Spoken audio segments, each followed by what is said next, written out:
Hey everyone, I'm Peter Stories here to guide you today. If you use this video to drift off to sleep, please tap like, hit subscribe, and drop a comment telling me where you're watching from and what time it is there. Now settle in, get cozy, and let yourself relax.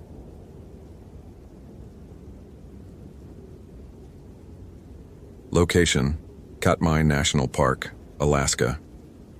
Date: September 28, 2017. The rain had been falling for 3 days straight. Benjamin stood at the window of the ranger station, watching water sheet down the glass in patterns that never quite repeated. Beyond the blurred transparency, the landscape of Katmai stretched in shades of gray and green, the kind of green that only exists in coastal Alaska, so deep it's almost black when the clouds hang low. The spruce and hemlock forests vanished into mist 100 yards from the building, as if the world simply ended there and began again somewhere beyond sight. He'd been with the Park Service for 7 years now, the last 4 here at Katmai. Long enough to know the rhythms of this place, the way the seasons moved through it like breath through lungs. September was transition time, the salmon runs tapering off, the bears fattening themselves into stupor before the long sleep, the tourists gone except for the hardiest few who came for the solitude and the rain. Benjamin understood that impulse. There was something cathedral-like about these forests in autumn, something that made you speak in whispers if you spoke at all. He poured his 3rd cup of coffee, steam rising to join the condensation already forming on the inside of the windows. The station was warm, almost too warm, the propane heater working overtime against the damp that wanted to seep into everything. His uniform shirt was dry, but would be soaked within 5 minutes of stepping outside. That was the reality of late September in Katmai. You were either inside and dry or outside and wet with no middle ground. The radio crackled. "Morning, Ben. How's the Brooks Camp situation looking?" Sarah's voice from dispatch in King Salmon, 40 miles and a world away. Benjamin keyed the handset. "Morning, Sarah. Brooks is quiet. Had 2 campers pack out yesterday. Weather forecast hasn't scared off the diehards yet. But give it another day of this and I think we'll be down to 0. Roger that. We've got 1 vehicle still logged at the trailhead parking for the Valley of 10,000 Smokes. Subaru Outback, Washington plates. Permit says 3-day solo hike, due back this afternoon." Benjamin checked his clipboard, running his finger down the permit log. "Got it. Zoe Castellanos, 27, Seattle. Experienced hiker according to her form. Left 2 days ago, planned route through the Ash Valley and back via Baked Mountain Trail. Keep an eye out. This rain's been pushing the creeks up. Some of those crossings are going to be tricky." "Will do. She's got a spot beacon on her equipment list, so if she gets into trouble, we'll know." "Copy. Stay dry if you can." That's the dream. Benjamin hung the handset back on its cradle and returned to the window. Somewhere out there, beneath all that rain and mist, Zoe Castellanos was presumably making her way back toward civilization. He'd met her briefly when she came in for her permit. A slight woman with dark hair pulled back in a practical braid. The kind of hiker who asked intelligent questions about bear protocols and creek conditions. She'd had good gear, quality boots that showed wear but not abuse. She knew what she was doing, or at least gave every appearance of it. Still, 3 days alone in the backcountry during a storm like this. Benjamin had done it himself more times than he could count, but he never stopped respecting the 1,000 ways the wilderness could kill you if you made one wrong decision. Hypothermia, a fall on slick rocks, a creek crossing misjudged by 6 inches. The mountains didn't care about your experience level or your quality gear. They were indifferent, and indifference could be more dangerous than malice. He spent the morning on routine tasks, checking the supply inventory, updating the incident log, monitoring the weather station readouts. Wind from the southwest, steady at 12 knots with gusts to 20. Barometric pressure still falling. Temperature 41 degrees and dropping. The rain showed no signs of letting up, and the forecast promised more of the same through the weekend. At noon, Benjamin made himself a sandwich and ate it standing at the window, still watching the mist. The forests were so quiet. No birds called. They'd taken shelter somewhere, huddled in dense cover waiting out the deluge. Even the usual sounds of the woods, the creaking of trees and rustle of undergrowth, seemed muffled beneath the constant percussion of rain on roof, rain on earth, Rain on 10,000 leaves. He was rinsing his plate when the satellite phone rang. Benjamin dried his hands and picked up. Katmai Ranger Station, this is Benjamin. Ben, it's Marcus. Marcus Yazzie, lead ranger for the Brooks Camp District. I'm at headquarters going through the trail camera footage from last week. Got something weird I wanted to run by you. What kind of weird? Camera 14, the one we mounted on the valley trail about 3 miles in. It's motion activated, right? Should only trigger for animals or people. Right. I've been getting triggers every night for the past 5 nights. Same time between 10 and 11 p.m., but there's nothing on the footage. Benjamin frowned. Nothing? Could be a technical glitch. Moisture in the sensor, maybe. That's what I thought, but the camera's functioning fine otherwise. Captures bears, moose, even got a wolverine 2 days ago. But these nighttime triggers? Just empty trail. Well, not empty exactly. The trees are moving like something just passed through, but there's nothing there. A small cold thread worked its way down Benjamin's spine, the kind of feeling that has nothing to do with temperature. Which camera did you say? 14, on the Valley Trail.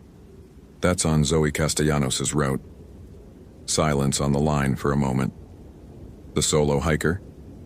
Yeah. She's due back this afternoon. Probably nothing, Marcus said, but his voice carried a note that suggested he didn't quite believe it himself. Just wanted you to know. Keep an ear on the radio in case she calls in. Will do. Benjamin hung up and looked at the clock. 12:47 p.m. Zoe's permit listed her expected return time as between 2 and 4 p.m., accounting for weather delays. Still well within the window. Nothing to worry about yet. He tried to return to his paperwork but found himself distracted, his eyes drifting to the window every few minutes. The mist had thickened, reducing visibility to perhaps 50 feet. The world had contracted to just the station and the small circle of visible ground around it. Everything beyond that dissolved into gray uncertainty. At 2:30, Benjamin put on his rain gear and did a perimeter check of the station, more to occupy himself than from any real necessity. The rain drummed against his hood, ran down his neck despite the supposedly waterproof collar. He checked the generator, the propane tanks, the bear-proof garbage enclosure. Everything in order. Everything normal. Except for the silence. It struck him as he stood beside the generator shed, listening. The rain made noise, yes. A constant white static that filled the air. But beneath it, there should have been other sounds. The forest should not have been this quiet, even in a storm. Even with the birds sheltered and the animals hunkered down, there should have been something. The creak of branches, the gurgle of water finding its channels, the tick of cooling metal from the generator. But there was nothing. Just rain. Just that endless, suffocating hiss.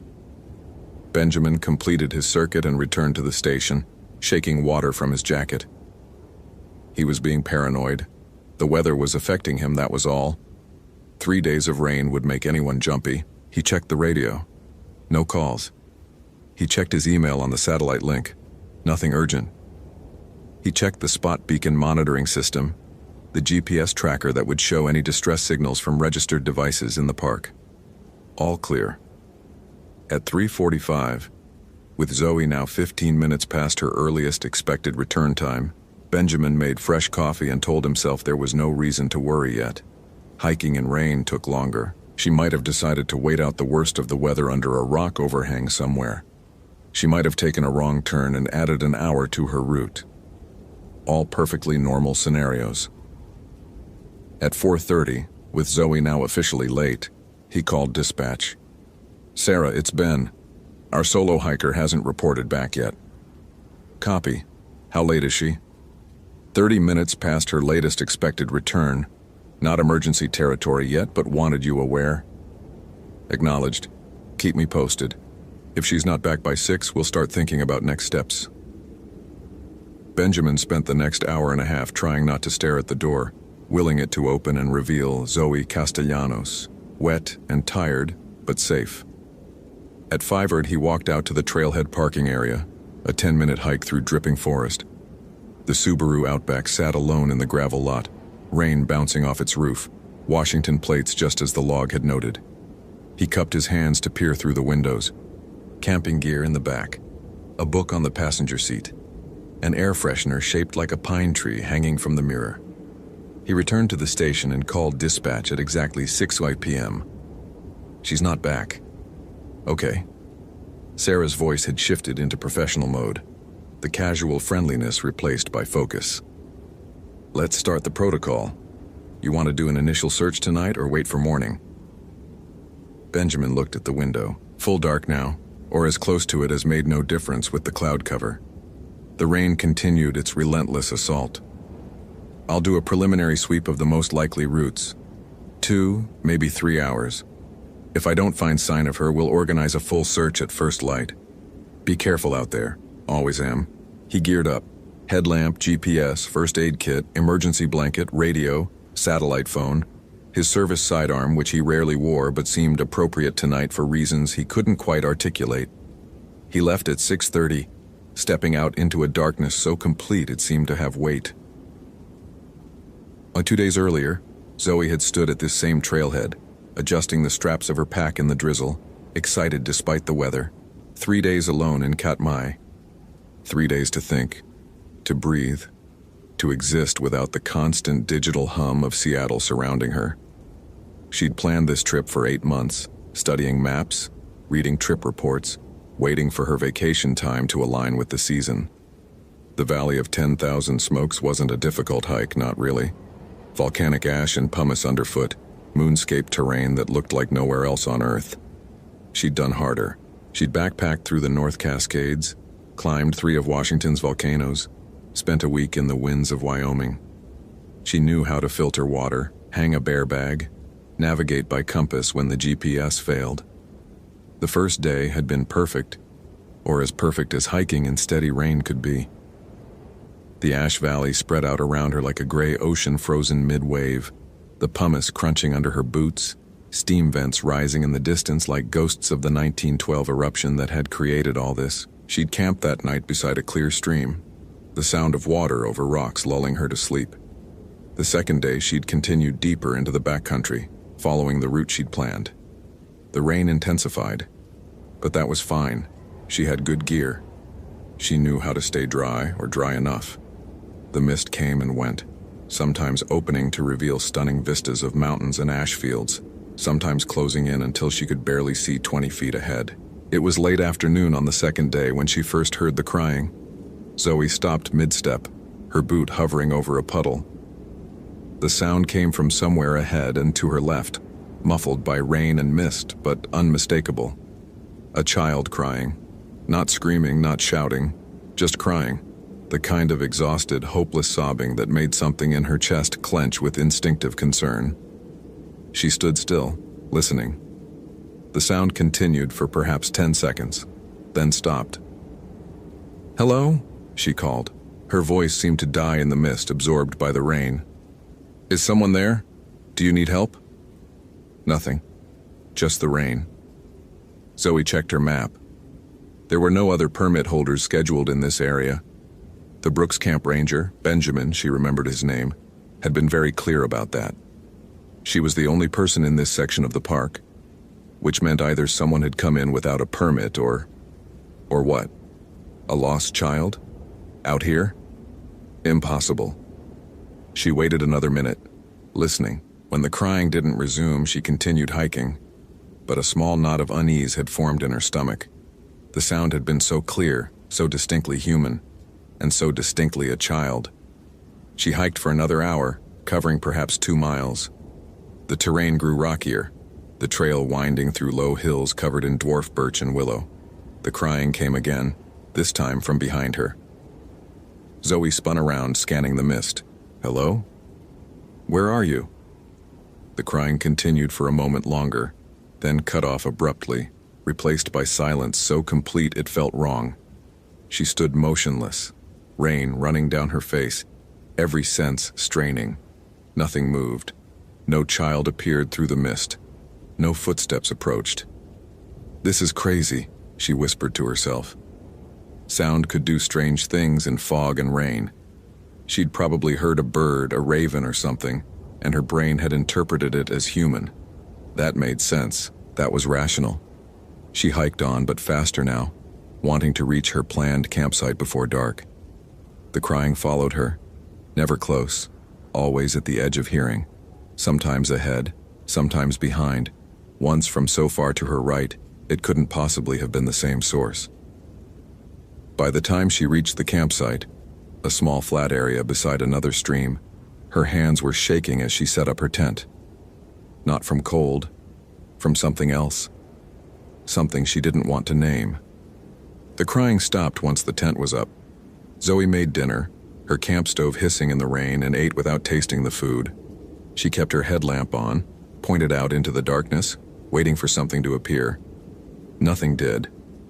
She climbed into her sleeping bag fully dressed, telling herself it was because of the cold. She was asleep within minutes, exhaustion overriding unease. She woke to the sound of her name. Zoe. Soft. Almost a whisper. Coming from just outside the tent. She lay rigid in her sleeping bag, heart hammering. The voice had been female, she thought. Or maybe male. Or maybe neither. It had been wrong somehow, the syllables stretched too long, the tone not quite matching any human voice she'd ever heard. Zoe. Again. Closer. Who's there? Her voice cracked. Silence. Long enough that she began to think she'd imagined it. Then, help me, Zoe. She grabbed her flashlight with numb fingers and unzipped the tent fly, shining the light out into the darkness. Rain, trees, nothing else. Where are you? Here.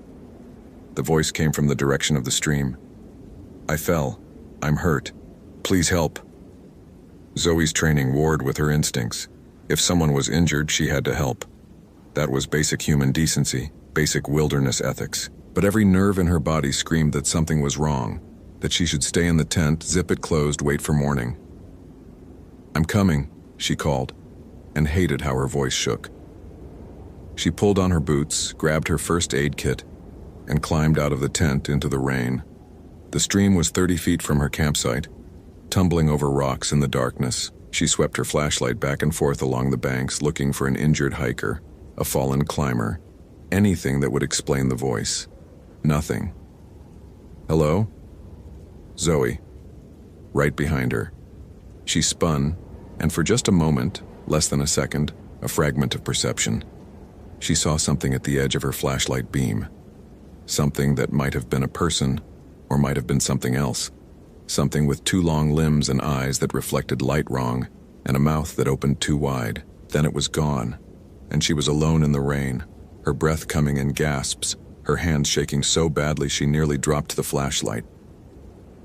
Zoe ran, back to her tent, scrambling inside, zipping the fly shut with fingers that wouldn't quite obey her. She sat in the darkness, listening to the rain, listening to her own racing heartbeat, listening for the voice. It didn't come again that night, but she didn't sleep either. Oh. Benjamin's headlamp cut a cone of light through the rain and darkness, illuminating perhaps 15 feet of trail at a time. Everything beyond that was void. He'd been hiking for 40 minutes, following the valley trail toward the most likely point where Zoe would be returning. His radio crackled, making him jump. Unit 7, this is dispatch. Go ahead, Sarah. Any sign of her? Negative. I'm about 3 miles in. Still have another mile to the junction point. Copy. Be advised, we're getting some weird reports from other areas of the park. Might be related, might not. Benjamin stopped walking. What kind of reports? Campers at Dumpling Mountain called in about 20 minutes ago. Said they heard someone calling for help near their site, but when they went to investigate, no one was there. They're pretty spooked. The cold thread down his spine again, stronger now. Did they describe the voice? Said it sounded like a child crying, then calling for help. But here's the thing. They said it knew their names, called out to them specifically. Benjamin's hand tightened on the radio. What did you tell them? Told them to stay in their tents, don't investigate further.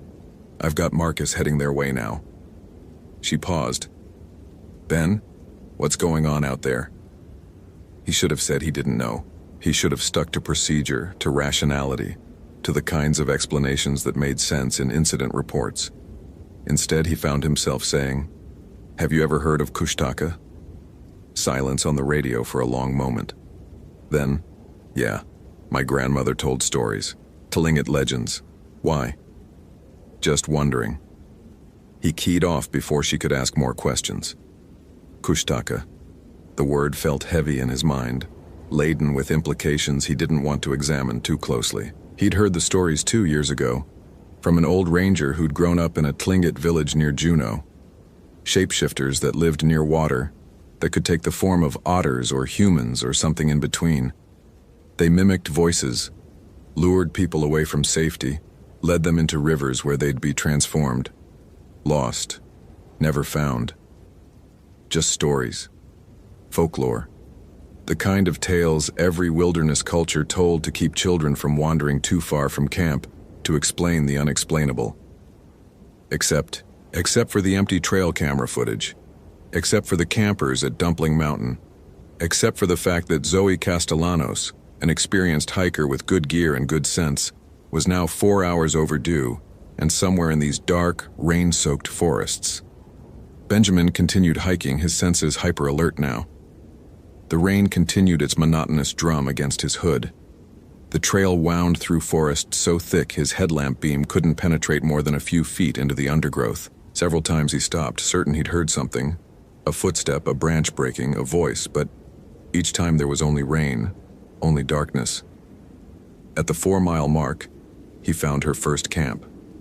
The tent was still standing, properly staked, the fly taut and undamaged. Her pack leaned against a tree, covered with its rain cover. Everything looked normal, orderly, exactly how a responsible backpacker would leave a camp. Except Zoe wasn't there. Benjamin approached slowly, announcing himself. "Zoe? Zoe Castellanos? This is Park Ranger Benjamin Chen. If you're here, please respond." Nothing. He unzipped the tent. Her sleeping bag was inside, along with some clothes, a book, a water filter. The tent was dry inside. She'd been here, had set up properly, and then... What left? Why would she leave her sleeping bag behind? Benjamin backed away from the tent and called dispatch. "Sarah, I found her camp at the 4-mile mark. Tent set up, gear present, but she's not here. Could she be out using the bathroom, maybe? Her sleeping bag is still in the tent. In this weather? Nobody hikes away from their bag. And her pack is here too. She wouldn't have gone far without her pack." Okay. We need to escalate this. I'm calling in a full search and rescue for First Light. Can you stay there tonight, secure the scene?" Benjamin looked at the tent, at the dark forest pressing in from all sides. Every instinct told him to say no, to get back to the station where there were walls and light and the illusion of safety. But protocol was protocol. "I'll stay." He set up his own emergency bivouac near her tent, using a tarp to create a small sheltered area. He built no fire. Everything was too wet. But he had his stove for hot water. He made tea and drank it without tasting it, his eyes constantly scanning the darkness beyond his headlamp's reach. At 9:47 p.m., he heard the crying. It started soft, almost below the threshold of hearing. A child's voice sobbing, heartbroken. Benjamin stood up slowly, his hand dropping to the canister of bear spray on his belt. Not his gun. He didn't know why, but the bear spray felt right in a way the gun didn't. The crying continued, moving through the forest, perhaps 50 yards from his position. Circling, not approaching, not retreating, just present. "Who's there?" His voice came out steady, authoritative. "Good. This is a closed area. Identify yourself." The crying stopped. In its place, a new voice, female, strained, familiar, even though he'd only heard it once 2 days ago. Benjamin, please help me, I'm lost." Zoe's voice, exactly Zoe's voice, with that slight Seattle accent, that particular cadence, but wrong, stretched, like a recording played at slightly the wrong speed. Where are you, Zoe? I don't know. I can't see. Everything is dark. Please, I'm so cold. Benjamin grabbed his flashlight and swept the forest. Nothing. Just trees and rain and darkness. Stay where you are. Keep talking so I can find you. I'm trying, but I can't. Benjamin, there's something wrong with the forest. The trees keep moving, the trail keeps changing. I've been walking for hours, but I'm still in the same place. His blood ran cold. Those weren't the words of a lost hiker. Those were the words of someone experiencing something else entirely, something that shouldn't be possible. Zoe, I need you to activate your emergency beacon. Press the SOS button on your spot device. Can you do that? I don't have it. I don't have anything. I don't remember. When did I lose my pack? Benjamin, when did I lose my pack? The voice was starting to sound less like Zoe and more like something else. The words came with pauses in wrong places, emphasis on wrong syllables. Whatever was speaking was losing its grip on the mimicry, or maybe it didn't care anymore about maintaining the illusion. I don't think you're Zoe, Benjamin said quietly. Silence, long and heavy, then laughter. Not human laughter, something that started as laughter and descended into a sound that belonged to no human throat. A chittering, warbling noise that made his skin crawl and his stomach clench. The sound moved through the forest, impossibly fast, circling his position. He spun, trying to track it, but it came from everywhere and nowhere. His headlamp caught glimpses, movement between trees, something sleek and wrong, too low to the ground to be human but moving upright in ways that animals didn't move. Benjamin. His own name in his mother's voice now. His mother who'd been dead for 3 years. Benjamin, why didn't you come? I waited so long. I called and called, but you never came. You're not real. He said it loudly, firmly, as much to himself as to whatever was out there. My mother is dead. You're not her. Not real. The voice shifted again, became something that might have been Zoe or might have been nothing human. Not real, not real. But she was real. Is real. Will be real. Time is different in the water, Benjamin. Time is different when you change. Where is she? Where is Zoe? Everywhere. Nowhere. Becoming. She fought so hard, Benjamin. She screamed your name. Did you hear? Were you listening? He hadn't been. 2 days ago, while whatever this was had taken Zoe Castellanos, he'd been at the ranger station drinking coffee, filing paperwork, living his normal life. While she'd been dragged into whatever nightmare this was. The chittering sound came again, closer now. Benjamin pulled his bear spray, held it ready. Show yourself. Would you like that? Would you like to see? We could show you what she saw. We could show you what happens when the river takes you. When the change begins, when you realize you're becoming something else and there's nothing you can do to stop it. Movement at the edge of his light. Not close enough to see clearly, but close enough to perceive. Something wet and dark. Something with too many joints. Something that reflected his headlamp beam with eyes that weren't animal and weren't human. She's at the river, it said. And now the voice was a perfect copy of his own, Benjamin speaking to Benjamin. She's at the river waiting for you. She wants to show you how the water feels. She wants to teach you how to swim the deep places where the light doesn't reach. Don't you want to see her again? Don't you want to help? No. Liar. The voice held amusement now, cruel and ancient. You're already wondering, already thinking about it. What if she's still alive? What if you could save her? What if you just walked down to the river, just looked, just... Benjamin triggered the bear spray, aiming at where he'd seen the movement. The stream of capsaicin shot out into the darkness, and something shrieked. Not a human scream, not an animal cry, but something in between, something that hurt to hear. The forest fell silent. He stood there, spray canister still extended, breathing hard, waiting. Minutes passed. 5, 10. Nothing moved. The rain continued falling. The darkness pressed in from all sides. Very slowly, Benjamin backed toward his bivouac. He didn't turn his back on the forest. He didn't lower the spray. When he reached his tarp, he crawled inside and sat with his back against a tree, the spray in one hand and his radio in the other. "Sarah," he whispered into the radio. "Sarah, are you there?" Static, pure static. He checked the battery. Full. Checked the channel. Correct. Tried again. "Dispatch, this is Unit 7, do you copy?" The static resolved into a voice, his own voice. "We copy, Unit 7. We're right here. We've always been here. Waiting." He shut off the radio and sat in the darkness, listening to the rain, listening to his own heartbeat, listening for the sound of something approaching through the forest. It didn't come for him that night, but he heard it, moving through the trees, circling his position again and again, patient as stone, hungry as time. A dawn came gray and dim, the rain finally tapering to drizzle. Benjamin emerged from his bivouac stiff and exhausted, having not slept at all. His radio worked again, crackling to life with Sarah's genuinely concerned voice.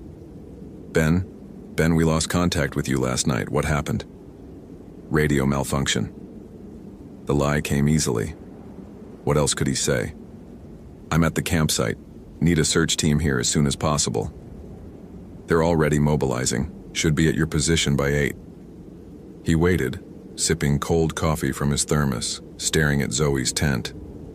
In the gray morning light, it looked so normal, so mundane.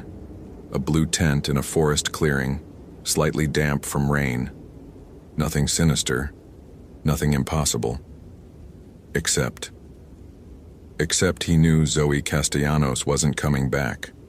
Not the Zoe who had smiled at him 2 days ago, who had asked intelligent questions about bear safety, who had been excited about 3 days alone in the wilderness. That Zoe was gone. The search and rescue team arrived at 8:15, 6 people including Marcus, all experienced wilderness responders. They spread out in a grid pattern, searching the area around the camp. Benjamin joined them, though he felt hollow inside, going through motions he knew were futile. At 10:30, one of the searchers called out, "Found something!" They converged on the location, a small stream perhaps 200 yards from the camp. The searcher, a woman named Jennifer, pointed at the muddy bank. Footprints, human footprints small enough to be Zoe's, leading into the water, but not coming out on the other side. "The current's not strong enough to wash them away," Jennifer said, frowning. "She should have left prints on the far bank." They searched up and down the stream for half a mile in both directions. No exit prints, no signs of her emerging from the water. It was as if she'd walked into the stream and simply ceased to exist. Marcus stood beside Benjamin at the water's edge. "What the hell happened here?" Benjamin watched the water flow past, dark and cold and ancient. Beneath the surface, something caught his eye. A flash of movement there and gone. It might have been a fish. It might have been an otter. It might have been something else entirely. "I don't know," he said quietly. They searched for 3 more days. Helicopters when the weather cleared, dog teams, volunteers from King Salmon and Anchorage. They found nothing else. No body, no gear scattered by a fall, no signs of animal predation. Nothing. The official report listed Zoe Castellanos as missing, presumed drowned, an accident, tragic but explicable. These things happened in the wilderness. People got disoriented, made bad decisions, stepped wrong, and were swept away by currents stronger than they looked. Benjamin signed off on the report. He didn't mention the voices. He didn't mention what he'd seen at the edge of his light. He didn't mention the conversation with something that wasn't human, that spoke with stolen voices and promised transformation in dark water. He requested a transfer 3 weeks later. The request was denied. Budget constraints, staffing shortages, the usual bureaucratic reasons. He would remain at Katmai through the end of the season. On his last patrol before the winter closure, he found himself at the stream where Zoe's footprints had disappeared. He stood on the bank, looking down into the water. It was clear enough to see the stones on the bottom, the small fish darting between rocks, and something else. Something that might have been shadows, might have been movement, might have been nothing at all. "I'm sorry," he whispered. The water flowed past, indifferent, eternal. If it heard, it gave no sign. But as Benjamin turned to leave, he could have sworn he heard something behind him. A woman's voice carried on the wind and rain. Benjamin. He didn't turn around. He walked back to the station, filed his final report, and when the season ended, he flew back to Anchorage and took the first job he could find that kept him away from wilderness, away from forests, away from water. But sometimes, late at night, he still hears it. The crying sound. The voice that knows his name. The chittering laughter that comes from throats that belong to neither man nor animal. And he wonders if Zoe Castellanos is still out there, somewhere between human and something else, swimming in deep places where the light doesn't reach, waiting for the next hiker to hear the crying and come to investigate, waiting for someone to help.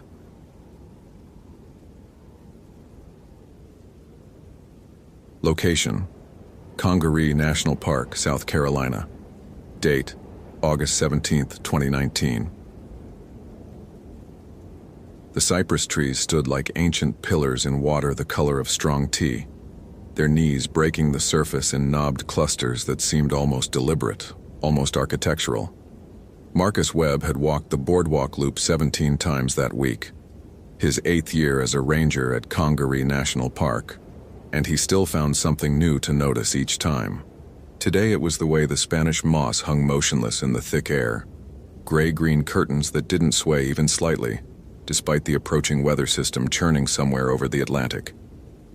The humidity sat on everything like a second skin.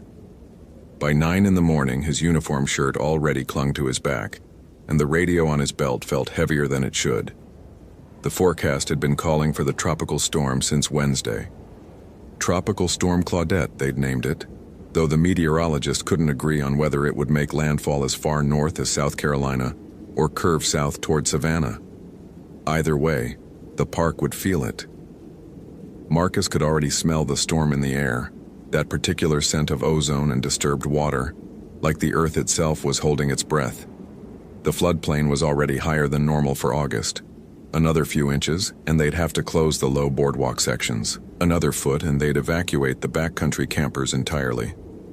He stopped at the intersection where the boardwalk split toward Weston Lake, checking his watch.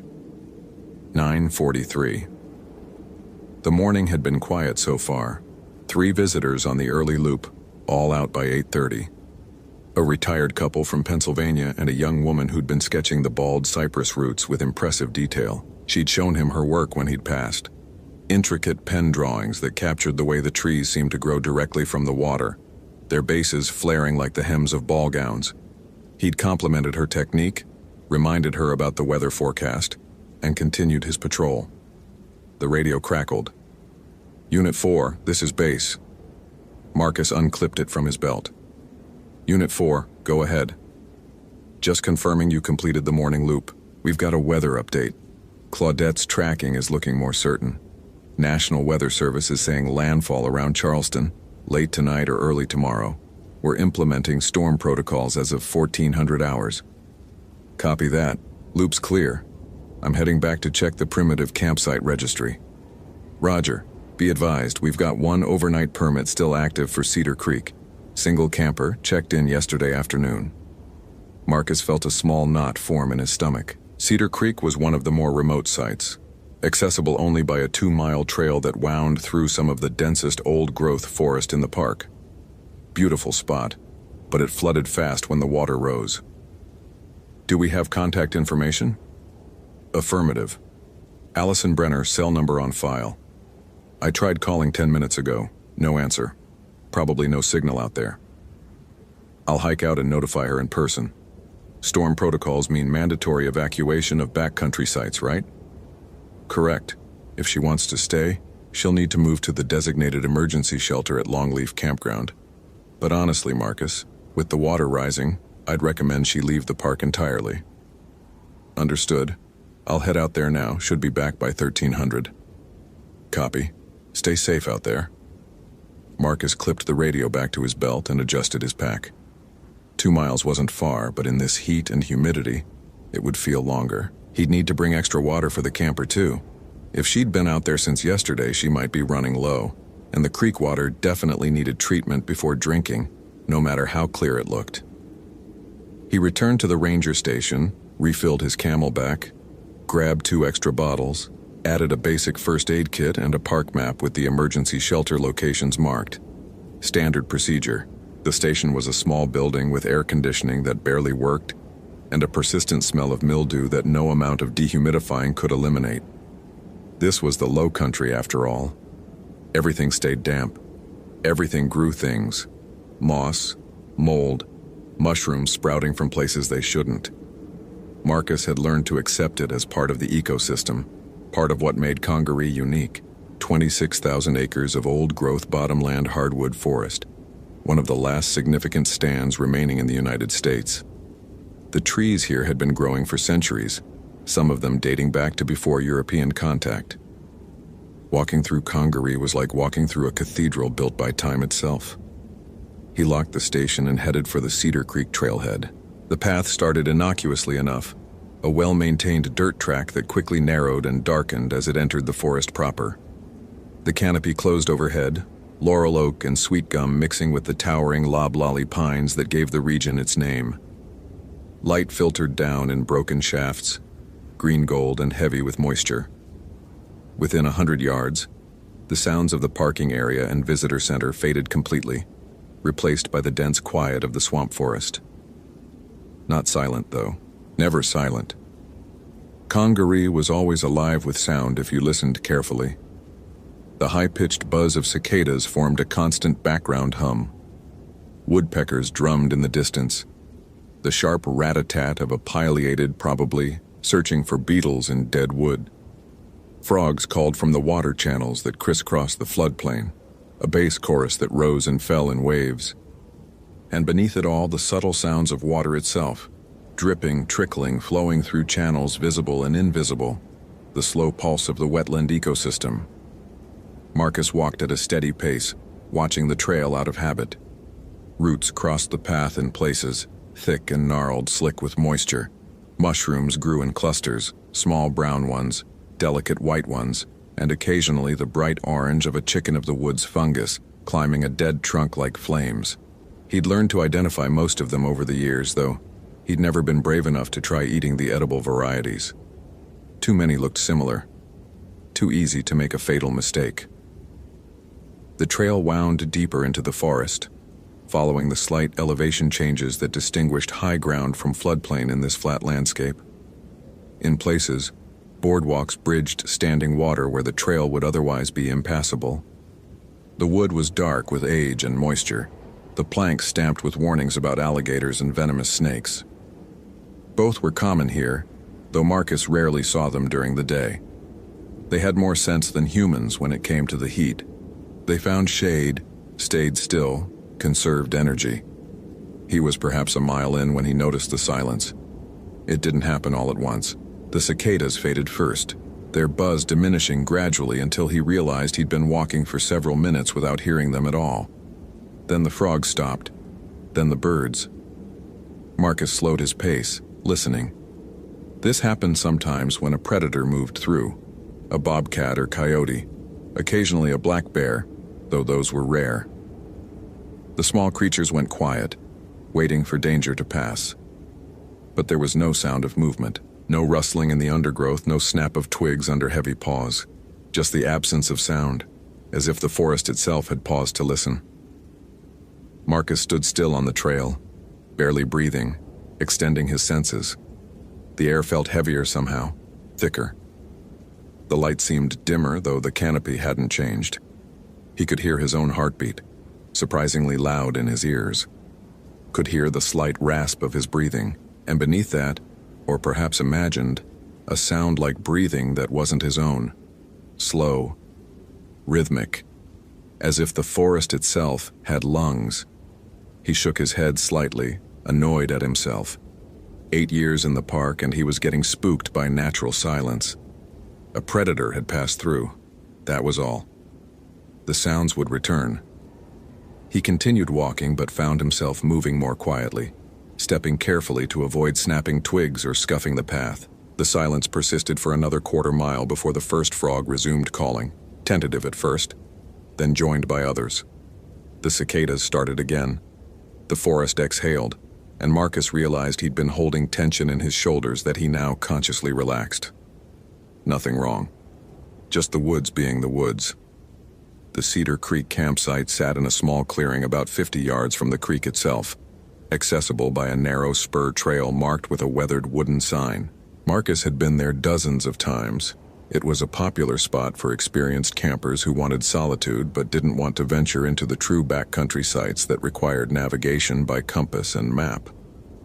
Cedar Creek had a fire ring, a cleared tent pad, and a bear box for food storage. Basic, but maintained. He could see the tent as soon as he entered the clearing. A small two-person model, dark green, pitched properly with the guy line secured and the rainfly attached despite the current lack of rain. Good camping practice. Whoever this Allison Brenner was, she knew what she was doing. The tent flap was closed. "Hello, the camp," Marcus called out using the traditional hiker's greeting. "Park ranger doing a wellness check." No response. He walked closer, noting the details automatically. A pair of hiking boots sat outside the tent, neatly placed. A small camp chair was set up near the fire ring, which contained the cold remains of a fire from last night, burned down to white ash, properly extinguished. A stuff sack hung from the bear cable, probably containing food. Everything looked orderly, well organized. Nothing seemed wrong. "Ms. Brenner?" He stopped about 10 feet from the tent. "Allison Brenner. This is Park Ranger Marcus Webb. I need to talk to you about the weather forecast."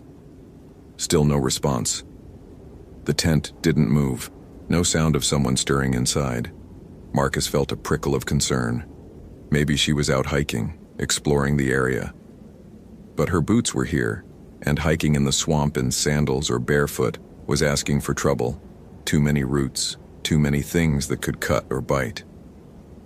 He approached the tent and knocked on the aluminum pole near the entrance.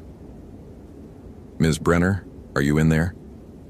He waited 10 seconds, then carefully unzipped the tent flap a few inches. "I'm opening your tent to check on your welfare. If you're in there, please respond." He pulled the flap wider and looked inside. Empty. The sleeping bag was rolled neatly in one corner, a small backpack propped against it. A headlamp hung from the tent's interior loop. A book, he could see it was a field guide to southern trees, lay on top of the sleeping bag. Everything packed and organized as if she'd stepped out for just a moment. But her boots were outside. Where would she have gone? Marcus straightened and scanned the campsite more carefully. No signs of disturbance. No indication of an animal getting into the camp. The stuff sack hanging from the bear cable was intact, showing she'd followed proper food storage protocols. He walked toward the creek, thinking maybe she'd gone to filter water or wash up, though the lack of boots still bothered him. The creek itself ran clear and dark, tan and stained water moving sluggishly between cypress knees and over submerged logs. The water level was definitely higher than normal. He could see the high water marks on the tree trunks, showing where the creek had been earlier in the summer. In another 12 hours, with the storm surge and rainfall from Claudette, this area would be significantly flooded. "Allison," he called louder now, his voice carrying through the forest. "Allison Brenner. If you can hear me, please respond. This is Park Ranger Webb." He listened. Frogs, cicadas, the slow gurgle of creek water. No human voice. Marcus pulled out his radio. "Base, this is Unit 4. "Static then. Go ahead, Unit 4. "I'm at Cedar Creek campsite. The tent is here, set up and occupied, but the camper is not present. Boots are outside the tent, but I can't locate her in the immediate area." A pause. "Any signs of disturbance or emergency?" "Negative. Everything looks orderly. But she's not answering calls, and I can't see where she would have gone without her boots." "Copy. Do you want backup for a search?" Marcus checked his watch. 11:15. "Let me do a quick search of the immediate area first. She might have just gone for a short walk. I'll radio in 15 minutes with an update." "Roger that. We'll stand by." He clipped the radio back and began a systematic search of the area around the campsite, moving in concentric circles, looking for any sign of passage. The ground was soft in places, muddy in others, But he found no clear footprints. No broken vegetation suggesting someone had pushed through the undergrowth. No calls for help. No signs of injury. After 10 minutes, he expanded his search farther from the camp, following the creek upstream for 100 yards, then downstream for the same distance. Nothing. The forest simply absorbed her, left no trace. It was as if Allison Brenner had stepped out of her tent and vanished into the humid air. Marcus felt the knot in his stomach tighten. This wasn't right. People didn't just disappear. But in Congaree, in 26,000 acres of swamp forest where you could walk 50 feet off trail and be completely disoriented, where the water was rising and a storm was coming, yes, people could disappear. It happened. Not often, but it happened. He was about to radio base again when he noticed something. On a cypress tree about 30 yards from the campsite, at roughly eye level, something had been carved into the bark, not deeply, just scratched into the surface like someone had used a fingernail or a sharp stick. Marcus approached it slowly, an irrational sense of dread building in his chest. The carving was simple. 3 curved lines, arranged in a pattern that looked almost like a simplified face. 2 marks for eyes and 1 for a mouth. But the mouth was wrong. It curved upward in a smile that was too wide, too sharp, like a crescent moon lying on its back. Below the face, a single word had been scratched. Riding. Marcus stared at the carving, a cold feeling spreading through him despite the oppressive heat. The marks looked fresh. The exposed wood was still pale, not yet darkened by moisture and oxidation. They could have been made today, could have been made last night. He'd never seen anything like this in the park before. Vandalism happened occasionally, initials carved in trees, spray paint on rocks. But this felt different. This felt deliberate, meaningful in a way he couldn't articulate. The face with its too wide smile seemed to be looking at him, and the word riding echoed in his mind with implications he didn't want to consider. His grandmother had been from the Low Country, from a small Gullah community outside Beaufort. She'd died when Marcus was 12, but he remembered the stories she used to tell. Old stories, passed down through generations that stretched back to West Africa. Stories that had evolved and changed in the humid darkness of the Carolina coast. Stories about things that moved at night. Things that weren't quite human anymore, if they ever had been. One story in particular came back to him now, unbidden. The story of the Boo Hag. He pushed the memory away. That was folklore. That was stories told to scare children. This was a real missing person in a real national park with a real storm approaching. He needed to focus on practical concerns, not on half-remembered tales from childhood. But the word riding stayed with him as he pulled out his radio. Base, this is Unit 4. I need to initiate a search and rescue operation. I'm marking this as a code yellow. Missing person, circumstances unclear. Allison Brenner had arrived at Cedar Creek campsite yesterday afternoon with a sense of relief that she hadn't expected to feel so intensely. The drive from Charlotte had taken 4 hours, and the last month of her life had been, she didn't even have a word for it. Suffocating, maybe. Crushing. Her father's funeral had been 3 weeks ago. The estate settlement was dragging on.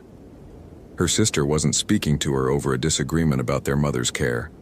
And Marcus, different Marcus, her ex-boyfriend Marcus, had started dating someone new, posting pictures that kept appearing in Allison's social media feed no matter how many times she muted or blocked. She'd needed to get away, needed to be somewhere with no cell signal, no internet, no constant stream of other people's expectations and judgments. Somewhere she could just exist without having to perform or explain or justify. Congaree had seemed perfect, remote but not dangerous, beautiful but not crowded. She'd reserved the Cedar Creek site online, packed her gear with the kind of meticulous attention to detail that came from years of camping with her father, and driven south into the Low Country, with her windows down and her phone off. The hike to the campsite had been harder than she'd expected. The humidity was brutal, and her pack was heavier than it needed to be. She'd overpacked, as usual, bringing things just in case that she'd probably never use.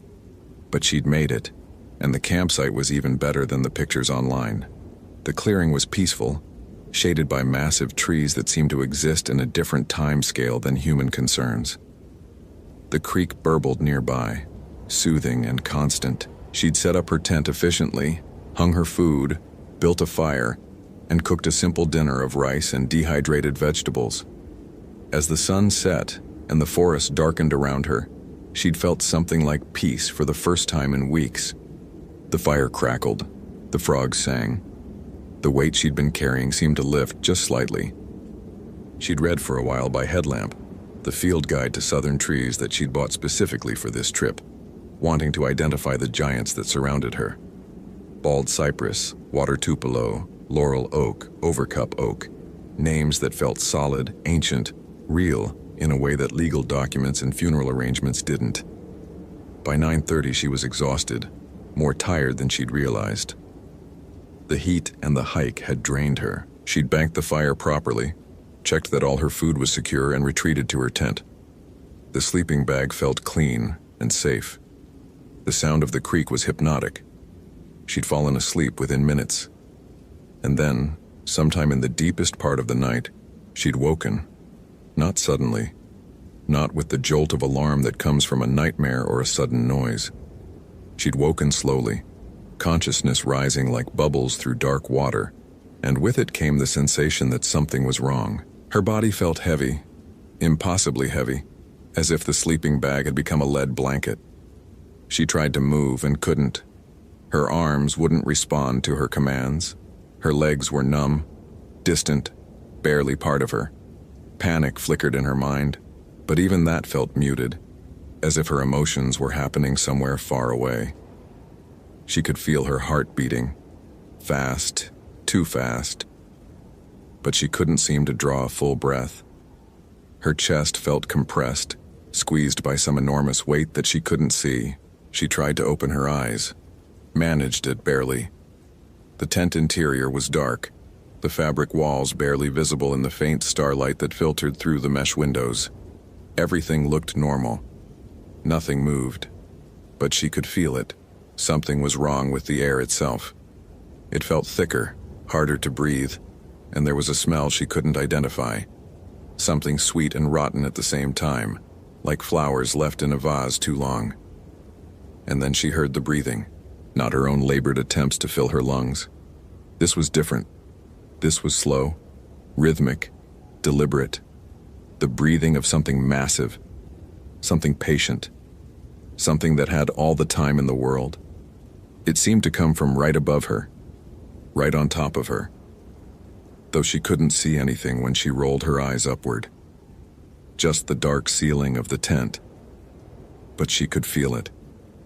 Weight pressing down on her chest. Weight that corresponded with each exhale of that slow, terrible breathing. As if something was sitting on her, using her, riding her like a horse that had no choice but to carry its burden. Allison tried to scream. Her mouth opened, but no sound came out. She tried to thrash, to fight, to move anything, a finger, a toe, anything, but her body refused to obey.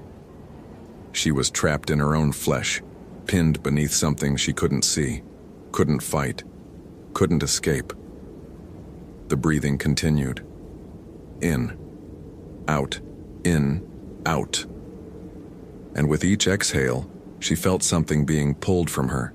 Not blood, not anything physical she could name, but something essential, something that made her her. It was being drawn out through her breath, stolen with each cycle of those enormous invisible lungs. Time stopped meaning anything. She might have been paralyzed for seconds or hours. All she knew was the breathing, the weight, the slow draining feeling of being emptied out like a vessel, and underneath her terror a strange thought surfaced. This has happened before. Not to her, but to others. Many others. This is old. This is what it does. Then, just as slowly as it had come, the weight lifted. The breathing stopped. The air in the tent suddenly felt normal again. Hot, humid, but breathable. Allison gasped, pulling in oxygen like someone who'd been underwater too long. Her body was her own again. She could move her fingers, curl her toes, turn her head. She lay there shaking, too terrified to do anything else. What had that been? A nightmare? Sleep paralysis? She'd heard of that. A condition where your mind wakes but your body remains in sleep paralysis, often accompanied by hallucinations and a sensation of pressure on the chest. That had to be it. Had to be. But the smell lingered, sweet and rotten, real. And outside her tent, very softly, she heard footsteps, not the sound of boots or shoes. This was something else, a soft padding sound, skin on dirt moving around the perimeter of her tent in a slow circle, around and around, and with it a new sound that made her blood turn to ice. Humming. Someone was humming a tune she almost recognized, something old and rhythmic like a lullaby or a work song. The voice was female but wrong somehow. The pitch wavered in ways human voices didn't, sliding between notes that had no names. Allison pulled the sleeping bag up to her chin, her heart hammering so hard she thought it might burst. The footsteps continued circling. The humming went on, around and around her tent, patient and methodical, like a predator establishing territory. She waited for it to stop, waited for morning, waited for anything to change, but the circling continued until the sky began to lighten. And only then, as the first bird started calling and the forest woke around her, did the footsteps finally move away, fading into the undergrowth with that same soft padding sound. Allison lay motionless until full daylight, then emerged from her tent on shaking legs to find her boots arranged neatly outside where she'd left them, and the morning looking completely normal. The fire ring was cold. The forest was peaceful. Nothing suggested that anything unusual had happened, except that she felt wrong, hollowed out, like something vital had been taken and not returned. And when she looked at the cypress tree 30 yards from her tent, she saw the carving that definitely hadn't been there yesterday, the face with its too wide smile, the single word, writing. She'd backed away from it slowly, fighting the urge to pack immediately and leave. But where would she go? Back to Charlotte? Back to the life that felt like it was crushing her? At least here the danger was honest, straightforward. At least here she could see it coming. Except she couldn't. Whatever had visited her tent last night, whatever had sat on her chest and stolen her breath, she hadn't seen it at all, had only felt it. And now it had marked the trees, marked her campsite, marked her. Allison had spent the morning trying to rationalize what happened. Sleep paralysis, stress, grief manifesting in strange ways. She'd forced herself to eat breakfast, to drink water, to act normal. She'd left her boots outside the tent because they were muddy. She'd taken her field guide and walked down to the creek in her camp sandals, trying to focus on tree identification, trying to convince herself that everything was fine. But she couldn't shake the feeling that something was watching her, something patient, something waiting for night to fall again. And now she stood by the creek, the field guide open in her hands to a page she wasn't reading, and she realized she'd been standing in the same spot for 20 minutes without moving. Time felt strange, thick. The forest was too quiet. The birds had stopped singing, the frogs had stopped calling, and behind her, very softly, she heard footsteps approaching through the undergrowth. The same soft padding sound from last night, skin on dirt, coming closer. Allison turned slowly, her field guide falling from her hands into the shallow water. There was nothing there, just the forest, just the trees, just the thick, humid air, and the sudden, complete silence. But she could feel it, right in front of her, right there, close enough to touch. And then she felt the breath on her face, slow, rhythmic, patient, and she opened her mouth to scream but found she couldn't make a sound, couldn't move, couldn't do anything but stand there as the invisible weight pressed against her chest, and the breathing continued, in and out, stealing everything she was with each exhale. The last thing Allison Brenner saw before the forest swallowed her completely was her own reflection in the creek water. But the reflection was wrong. The reflection was smiling too wide, with a mouth like a crescent moon, and she realized with distant horror that the face in the water wasn't hers anymore. It was wearing her, and it was hungry. The search and rescue team arrived at Cedar Creek campsite by 1:30 in the afternoon. 3 rangers plus 2 volunteers from the local SAR unit, all experienced in wilderness search protocols. They spread out in a grid pattern, calling Allison's name, looking for any sign of passage or disturbance.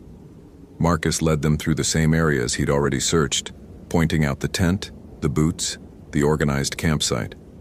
He showed them the carving on the cypress tree, though he didn't mention what it meant to him, what memories it stirred from his grandmother's stories. The team photographed it as potential evidence but didn't assign it much significance. Probably just vandalism, they agreed, unrelated to the missing person. By 3 o'clock, they'd expanded the search radius to half a mile. By 4, they'd found nothing. No tracks, no torn clothing, no signs of injury. It was as if Allison Brenner had simply ceased to exist. The storm was getting closer. Marcus could feel it in the air, in the way the light had turned yellow-green, in the way the wind had picked up just slightly, making the Spanish moss finally move after days of hanging still. They had maybe 3 or 4 hours before the outer bands of Claudette arrived. After that, the floodwaters would rise fast, and the search would have to be suspended until the storm passed. "We need to make a decision," said Janet Kowalski, the lead SAR coordinator. She was a woman in her 50s with gray hair pulled back in a practical bun, and the kind of calm competence that came from decades of emergency response. "Do we pull out now and resume tomorrow? Or do we push through until conditions force us to stop?" Marcus looked at the sky.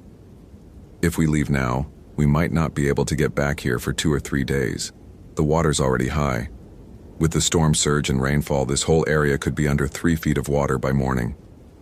Which means if she's injured somewhere, lying low, she won't survive," Marcus finished. "I know." Janet nodded slowly. "Then we push until we can't anymore. But we stay in constant radio contact, and if I call retreat, everyone moves immediately. No heroes, agreed?" The team agreed.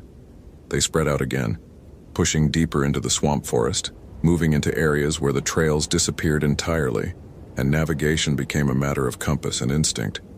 The water was knee-deep in places now, forcing them to wade through murky channels where anything could be hidden beneath the surface. Cottonmouths, alligators, submerged logs that could trip you and hold you under. Marcus found himself in an area he'd only been to once before, years ago during a wildlife survey.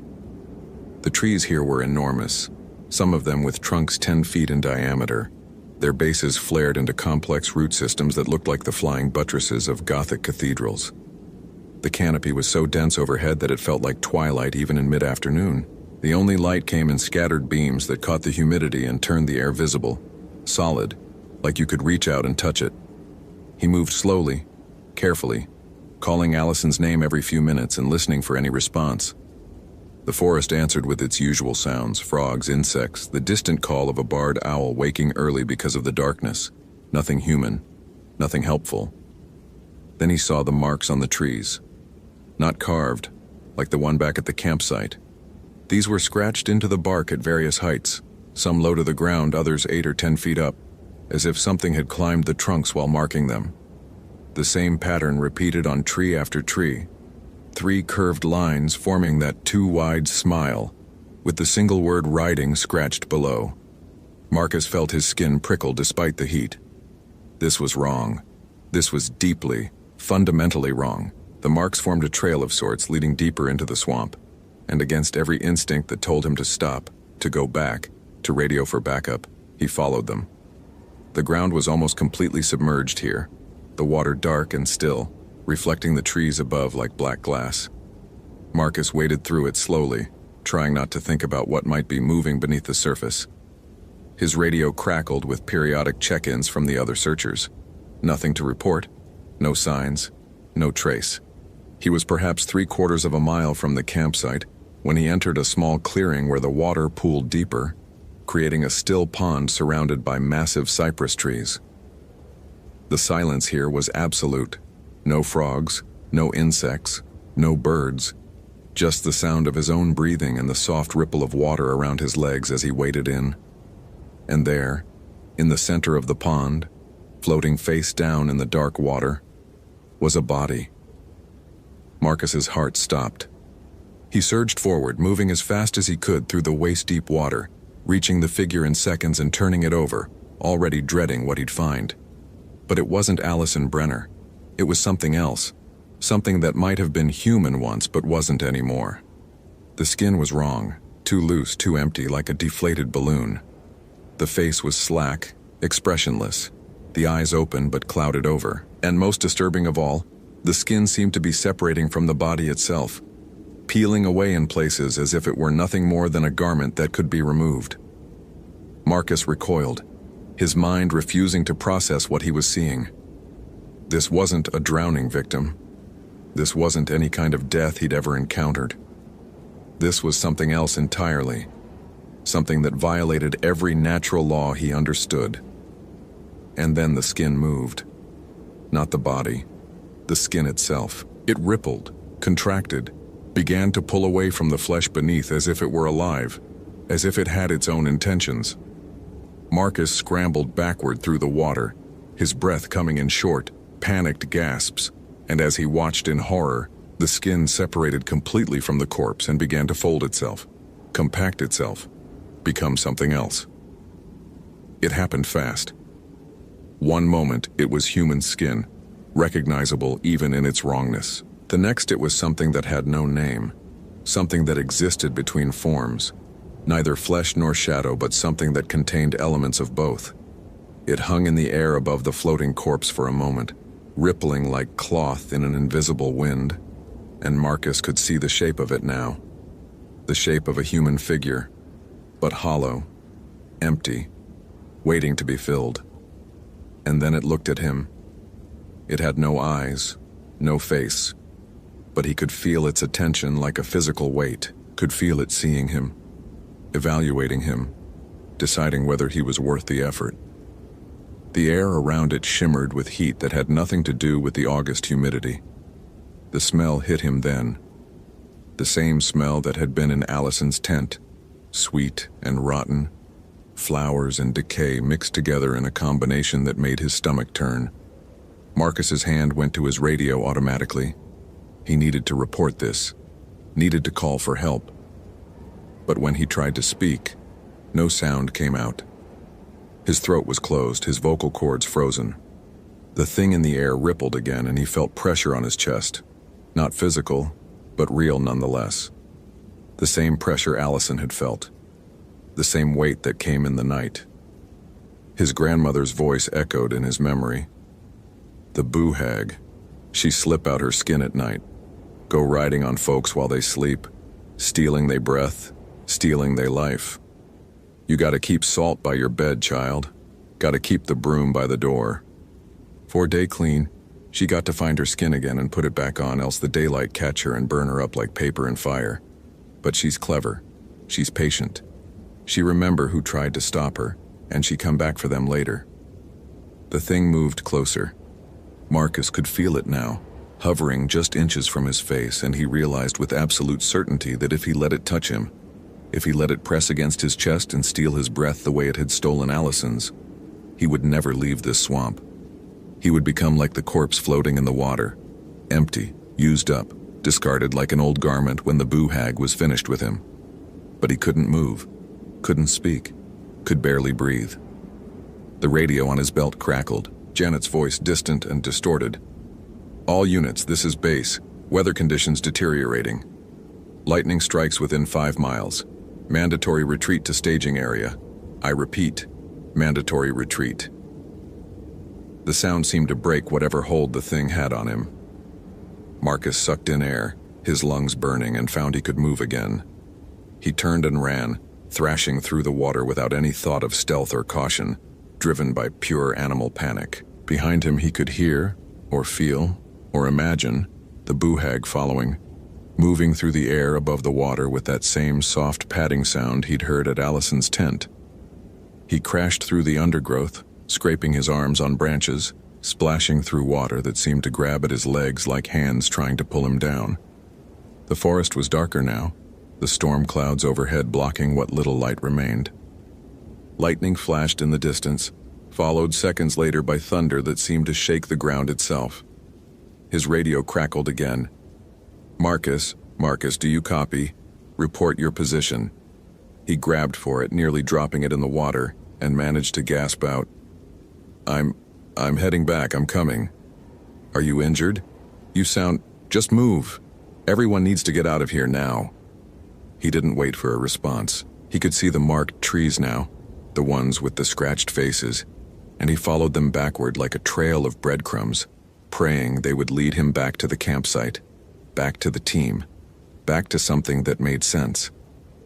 The first drops of rain started falling, huge warm drops that felt like they had weight to them. The wind picked up, making the Spanish moss swing wildly, and the forest filled with the sound of branches creaking and leaves rustling. Nature's chaos, familiar and safe compared to what he'd just witnessed. He burst into the clearing at Cedar Creek campsite to find the rest of the team already there, securing their gear and preparing to evacuate. They all turned to look at him, and he must have looked as wild and terrified as he felt because Janet immediately came over and grabbed his shoulders. What happened? Did you find something? Marcus opened his mouth to answer and found he didn't know what to say. How do you explain what he'd seen? How do you tell experienced rescue professionals that the missing person was taken by something from folklore? Something that shouldn't exist but did? Something that wore human skin like a coat and rode people's breath in the night? He started, then stopped. I found a body. In the water. But it's not Allison. Where? Maybe 3/4 of a mile west. But we can't. We need to leave. Now. Janet's eyes narrowed. Marcus, if there's a body, that changes everything. We need to secure the scene, document. It's not safe. The words came out more forcefully than he intended. Janet, please trust me. We need to leave this area right now. She studied his face for a long moment, then nodded slowly.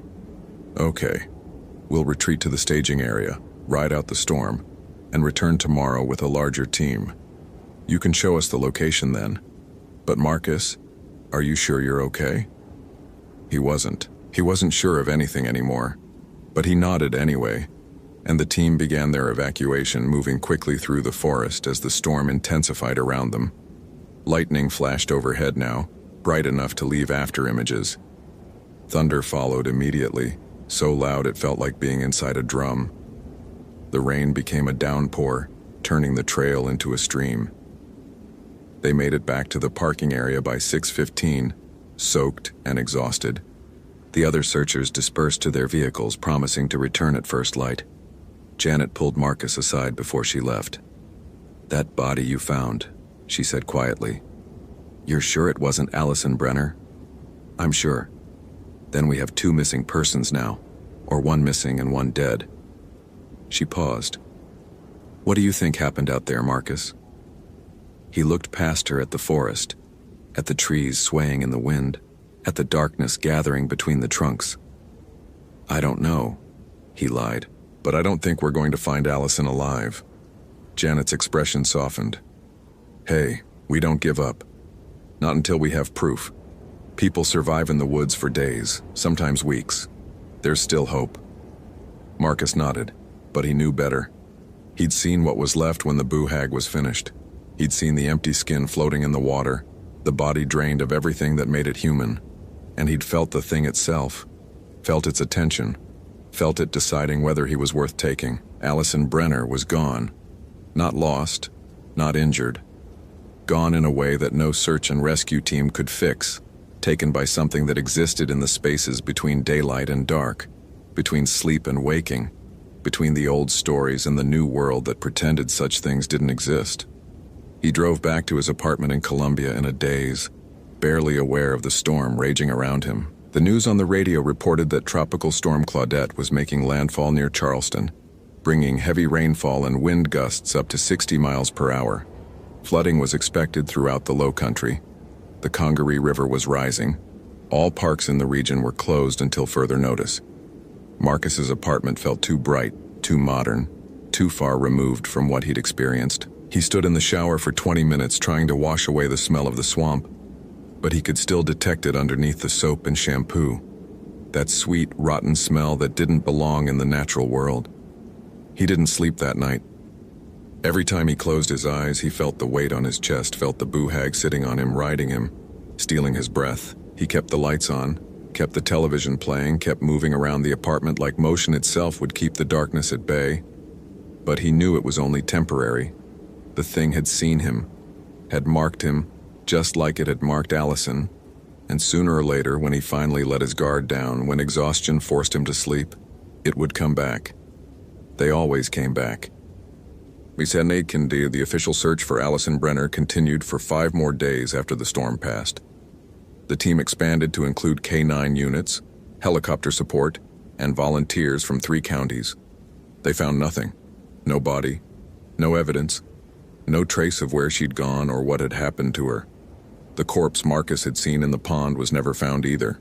He led 3 separate teams back to the location, but the storm had changed the landscape, flooding areas that had been barely wet before, washing away landmarks he'd used for navigation. The clearing with the deep pool simply wasn't there anymore, or maybe it had never been there at all, existing only in that liminal space between reality and nightmare. After 2 weeks, the search was officially suspended. Allison Brenner was listed as missing, presumed dead, though her body was never recovered. The official report cited the storm, the rising floodwaters, and the dangerous conditions in the swamp as probable causes. Accidental drowning or exposure seemed most likely. These things happened in wilderness areas. Tragic, but not uncommon. Marcus requested a transfer. He submitted the paperwork 3 days after the search was suspended, citing personal reasons and a need for a change of environment. His supervisors were understanding. He'd been through a traumatic experience, finding evidence of a death even if the body couldn't be recovered. A change of scenery would probably be good for him. The transfer was approved, but it would take 6 weeks to process. 6 weeks during which Marcus would need to continue his duties at Congaree, continue walking the trails where Allison had disappeared, continue pretending that everything was normal. He lasted 4 weeks. The boo hag came for him on a Tuesday night in September. He woke from a sleep he couldn't remember falling into to find himself paralyzed, chest compressed by impossible weight, breath being stolen with each exhale of those massive invisible lungs. He could smell it, flowers and rot. Could feel it, patient, ancient, hungry. Could sense it remembering him, recognizing him, punishing him for having seen what he wasn't supposed to see. It rode him for hours, or maybe minutes. Time stopped meaning anything. All that existed was the breathing, the weight, the slow draining sensation of everything he was being pulled out and consumed by something that had no right to exist, but did anyway, had existed for generations, would continue to exist long after he was gone. When it finally released him, when dawn broke and the thing retreated back to wherever it went during daylight hours, Marcus lay shaking in his bed and knew he couldn't go back to Congaree, couldn't finish his last 2 weeks, couldn't pretend anymore. He called in sick that morning, called in sick the next day. The day after that, he resigned entirely, forfeiting his last paycheck and accumulated leave time. He packed his apartment in a single afternoon, threw everything in his car and drove north without any particular destination in mind. Just away. Away from the low country. Away from the swamp. Away from the trees that held too many memories and the water that reflected things that shouldn't exist. But the boo hag followed him anyway. Not every night. That would have been almost easier. Something he could prepare for, could defend against. It came randomly. Once a week, sometimes twice, sometimes not for a month. Just often enough to keep him off balance, to prevent him from ever feeling truly safe. It would find him wherever he slept, whether in a motel room in Virginia or a cheap apartment in Ohio, or the spare bedroom of a friend's house in Michigan. Distance didn't matter. Locks didn't matter. Salt and brooms and all the old protections his grandmother had taught him, none of it mattered. The boo hag had marked him, and it would ride him until there was nothing left to take. Marcus found work at a national forest in Montana, as far from the coastal swamps as he could get. The dry mountain air felt like a different planet. The pine forests bore no resemblance to the flooded hardwoods of Congaree. He told himself the change would help, that the thing couldn't follow him across such a vast distance to such a different ecosystem. But on his first night in his new ranger station quarters, in a building surrounded by mountains and sagebrush and air so dry it cracked his lips, he woke to find himself paralyzed, a familiar weight pressing on his chest, a familiar smell filling the room. And he heard it then clearly for the first time, the boo-hag's voice humming that old tune, the one his grandmother used to sing when she thought no one was listening. The Low Country song, the work song, the song that had traveled across the ocean from West Africa, had survived the Middle Passage, had been passed down through generations who knew that some things were real, even when the modern world insisted they weren't. The song that meant, I'm writing you, you're mine now, and you always will be. Marcus stopped fighting after that. What was the point? He continued his work, did his job, walked the trails and helped visitors and filed reports, but he was diminished, growing more hollow with each visit, each night of stolen breath. His colleagues noticed but didn't comment. He'd been through trauma, they reasoned. He'd witnessed a death. These things changed people. They didn't know the half of it. Sometimes late at night when he couldn't sleep, Marcus thought about Allison Brenner, wondered if she'd known what was happening to her, wondered if she'd felt the same slow draining, the same inevitable consumption, wondered if some part of her still existed somewhere, trapped in the skin the boo-hag had stolen, forced to watch as the thing wore her face and hunted new victims. He hoped not. He hoped she'd been released, that whatever the boo-hag had taken from her had at least granted her oblivion. But he suspected the truth was worse, suspected she was still there, somewhere, aware and trapped and unable to do anything but scream silently while the thing that had stolen her life continued its patient ancient work. The carving at Cedar Creek campsite was never removed. It was still there, Marcus knew, scratched into that cypress tree. The face with its too wide smile, the single word, writing, still there waiting for the next camper, the next visitor, the next person who would look at it and not understand until it was far too late. Still there, marking the territory, announcing what lived in those woods, what had always lived there, what would continue to live there long after the park was gone and the trees had fallen and the swamp had reclaimed everything humans had tried to build. The boo-hag was patient. The boo-hag was eternal. And the boo-hag never forgot. Marcus learned that lesson well. He carried it with him every day, felt it with every stolen breath, knew it with a certainty deeper than bone. Some things can't be escaped. Some things can't be fought.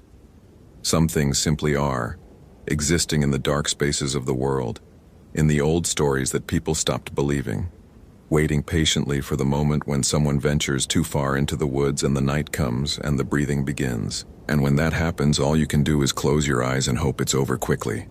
Though it never is. It never is.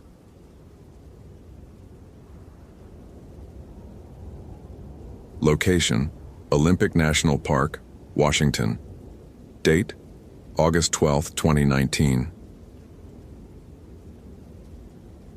The helicopter dropped Allison Chen at Sunrise Ridge Lookout on June 28th, and she wouldn't see another human face for 42 days. That was the deal. 6 weeks alone in a 14 by 14-foot cabin on stilts, 60 feet above the forest floor, watching for smoke plumes that would signal wildfire. 6 weeks of solitude, silence, and a job so simple a child could do it. Point the Osborne firefinder at the smoke, call in the coordinates, let someone else handle the rest. It was exactly what Allison needed.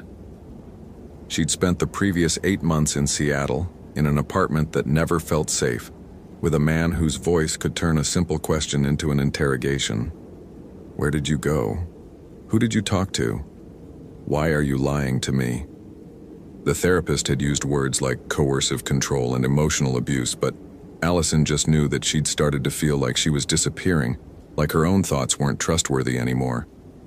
The lookout job was escape. Real, physical, undeniable distance. No cell service, no internet, no way for anyone to reach her except the Forest Service radio that connected her to the ranger station 30 miles away, down in the Quinault Valley. The first week had been perfect. Allison learned the routine quickly. Wake with the sun, heat water on the propane stove for instant coffee, scan the horizon with binoculars in a slow 360-degree sweep. The forest stretched in every direction. Douglas fir, western hemlock, Sitka spruce creating a carpet of green so thick it looked solid enough to walk on. The Olympic Mountains rose to the east, still snow-capped even in late June. To the west, she could see a sliver of the Pacific Ocean on clear days, a line of blue at the edge of the world. The days developed a rhythm. Morning scan. Breakfast, usually oatmeal. Read a book. Noon scan. Lunch. Afternoon scan. More reading or sketching or writing in the journal her therapist had suggested. Evening scan as the sun set and turned the forest into layers of shadow. Dinner. Radio check-in with the ranger station. Sunrise Ridge. This is Kino Station. Evening check-in. Quinault, this is Sunrise Ridge. All clear today. No smoke, visibility good, winds light from the west. Copy that, Sunrise. Weather tomorrow looks clear. We're showing high fire danger for the region, so stay sharp. Will do. Sunrise Ridge clear. The radio would click off and Allison would be alone again with the sound of wind in the trees, the distant call of ravens, the creak of the tower when gusts hit it. At night she'd read by lantern light until her eyes grew heavy, then climb into the narrow cot and sleep more deeply than she had in years. No one asking where she was. No one monitoring how long she spent in the bathroom. No one going through her phone while she slept. Just Allison, the forest, and the sky. By the second week, she'd developed small rituals. Coffee drunk from the same chipped mug while watching sunrise. A walk around the catwalk circling the cabin every afternoon, exactly 20 times around, counting steps. Lunch eaten while sitting in the doorway, legs dangling over the edge, 60 feet of empty air below. The repetition was soothing, predictable, safe. She talked to herself sometimes just to hear a human voice. Okay, Allison, let's do the noon scan. Starting north, nothing. Northeast, nothing. East, clear. Southeast. It felt silly but normal. The ranger who'd trained her, a weathered man named Tom with 30 years in fire lookouts, had mentioned it. Everyone talks to themselves up here. Don't worry about it. It's when you start getting answers from someone who isn't there that you should worry.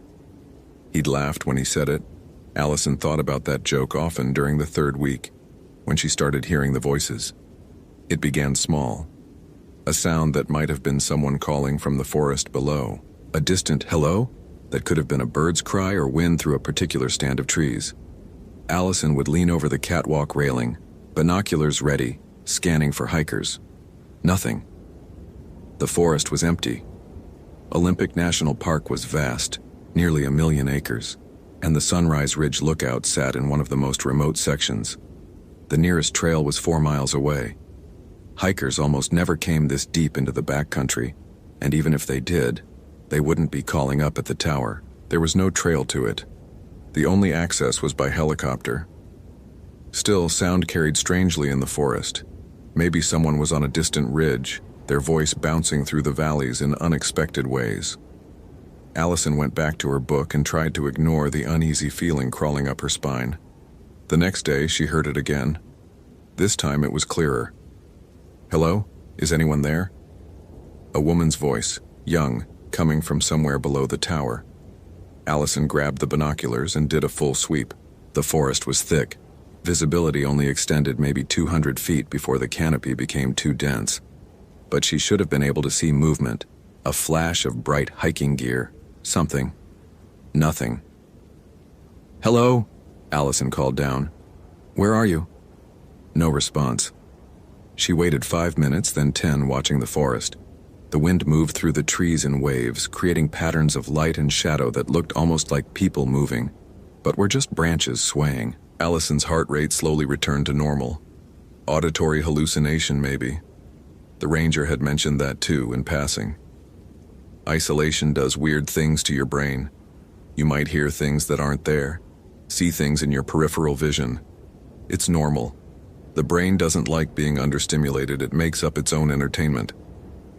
Allison tried to accept that explanation, but the voice had sounded so real, so clear, not like wind or birds or any natural sound she'd heard in 3 weeks of living above the forest. That night during radio check-in, she almost mentioned it to the ranger station. But what would she say? I heard a voice and I'm scared. They'd think she was cracking already 3 weeks in. They'd pull her out, send someone more experienced. And then where would she go? Back to Seattle? Back to the apartment where she'd felt like she was losing her mind? No, she could handle some auditory hallucinations. She was fine. Everything was fine. Sunrise Ridge. This is Kino Station. Evening check-in. Kino, Sunrise Ridge. All clear. No smoke. Visibility excellent. No concerns. Copy that. You doing okay up there, Allison? You sound tired. I'm good. Just ready for sleep. Fair enough. Get some rest. Kino clear. Allison set the radio down and looked out the windows at the darkening forest. The sun had set, leaving the world in that strange twilight where shapes became ambiguous and distances were impossible to judge. The trees seemed closer than they had during the day, their branches reaching upward like hands. She closed the shutters, metal panels that locked from the inside, turning the lookout into a sealed box, and lit the lantern. The ranger manual suggested leaving at least one window open for ventilation, but tonight, Allison wanted barriers. Walls, something between her and whatever was out there. She climbed into her cot and pulled the sleeping bag up to her chin, even though it wasn't cold. The lookout creaked in the wind, a sound she'd grown used to. Settling sounds, expansion and contraction. Normal. Then from outside, very close. Allison? She froze. Her name. Someone had said her name. Allison, are you awake? It was a man's voice. Familiar. It took her a moment to place it, and when she did, her blood went cold. It sounded exactly like David, her ex-boyfriend, the one she'd left, the one who didn't know where she'd gone because she'd been careful, so careful, to leave no forwarding address, to tell only her sister and her therapist where she'd be. I know you're in there, Allison, I just want to talk. This wasn't possible. David was in Seattle. David had no way of knowing where she was. David couldn't have followed her here, couldn't have climbed a 60-foot tower in the dark without her hearing it, but the voice was his. Every inflection, every familiar cadence that she'd learned to interpret for signs of oncoming anger. Allison lay perfectly still, not breathing. The lookout had no lock on the door. Fire lookouts were supposed to be accessible to anyone seeking emergency shelter. There was just a simple latch. If someone was really outside, they could open it. Allison, this is childish. Open the door. The voice was getting annoyed now. That edge creeping in, the one that meant she'd done something wrong, broken some invisible rule. But it wasn't real. It couldn't be real. Tom's words came back to her. Isolation does weird things to your brain. This was a hallucination. A very specific, very cruel hallucination based on her fears. The brain making up entertainment, filling silence with the thing she was most afraid of hearing. Allison forced herself to take a slow breath. Then another. She counted to 60, then to 60 again. The voice outside continued for a few more minutes. Allison, I'm getting angry now. You know what happens when you make me angry. And then stopped. Silence returned. Just wind and trees. Allison didn't sleep that night. When dawn came, she opened the shutters with shaking hands. The forest was beautiful. Morning mist rising from the canopy, ravens calling, everything washed clean by dew. Normal, peaceful, exactly as it should be. There was no one on the catwalk, no footprints in the dust, no signs anyone had been there. Hallucination. It had been a hallucination. Allison made coffee with trembling hands and did her morning scan. Clear skies, no smoke, everything exactly as it was supposed to be. She radioed in her morning report, keeping her voice steady and professional. Any concerns up there? The ranger asked. None, all clear. She spent the day trying to convince herself she was fine, read 3 chapters of her book without retaining a single word, ate lunch without tasting it, did her afternoon scan and saw smoke in every shadow until she looked directly at it and it resolved into nothing. The sun set too quickly. As twilight fell, Allison made a decision. She would not close the shutters tonight. She would prove to herself that there was nothing to fear. The voice had been her imagination, her brain playing tricks. Closing the shutters would be giving in to irrational fear. And she'd spent 8 months learning to recognize when fear was being used to control her. She would not be controlled. Not anymore. Not even by her own mind.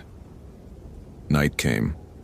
Allison sat at the desk with her book, the lantern casting warm light across the pages. Outside the windows, the forest was a wall of darkness. She read, forcing herself to focus on the words. At 9:47 p.m., she heard footsteps on the stairs. Not imagined, not ambiguous. Clear, distinct footsteps. Someone climbing the 60 feet of wooden stairs that spiraled up to the lookout platform. Allison stood slowly, moving toward the window. The stairs were on the north side. She looked out. Nothing visible. Too dark. But she could hear them. Step, step, step. A steady rhythm, climbing higher. She grabbed the radio. Kino Station, this is Sunrise Ridge. I have a situation.